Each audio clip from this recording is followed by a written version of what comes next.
We just finished watching the Olympics, and you see the great athletes, and finally one of them emerges as the gold medal winner. They stand as the national anthem is blared through the things through the speakers, and the representatives come and place the medal around their neck. The years and years of training, back since childhood, and ski practice and skating and all the rides that they had to get, finally come to a culmination in this one moment where they received the gold medal. And then I sort of picture, knowing life, that they go back to their room and they forgot where they put their key and they're locked out, or the suitcase suddenly is broken. And they call up and they say, "Hi, this is your credit card. You forgot to pay your bill this month." All the realities of life, from that high down to every day.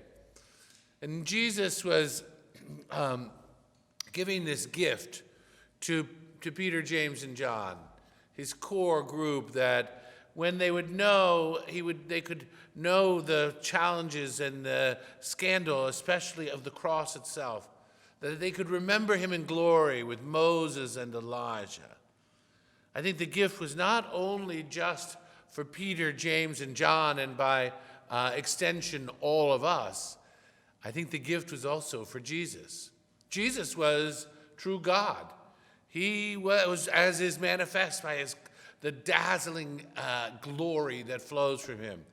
But he's also true man, which means that he gets down the mountain and he's got to deal with the frustration of 12 bumbling guys who don't seem to get the message at any time. In every single account of the Transfiguration, it's followed by the story of the boy who was possessed by demons, but the apostles could not cure him. Every single one of them. So Jesus goes from the heights down to the frustration of his followers not understanding it. He enters into the reality of everyday life, but I believe is strengthened in his humanity by knowing that his Father is beloved of him, and he is his chosen one.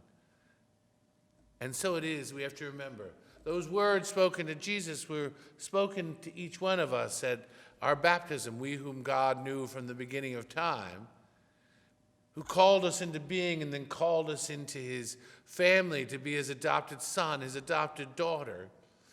The belovedness that Jesus experiences ours too. And so it is, we need to be able to count our blessings. I think of the song Bing Crosby sings in White Christmas, and he says, "Counting your blessing." I'm no Bing Crosby, but I do think that it's important for us to count the blessings in a day.